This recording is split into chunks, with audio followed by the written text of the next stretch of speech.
আমরা কাজ করেছি।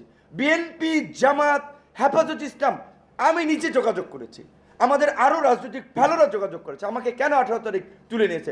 18 তারিখ রাত্রে একজন হেফাজতের নেতা আমার বাসায় এসে মিটিং করেছে। বিএনপির মহাসচিব মির্জা ফখরুল ইসলাম আলমগীর সাহেবের সাথে আমির খসরু মাহমুদ সাহেব, জহিরুদ্দিন স্বপন সহ তাদের সাথে আলোচনা করেছি ওভার ফোনে, because there is no option.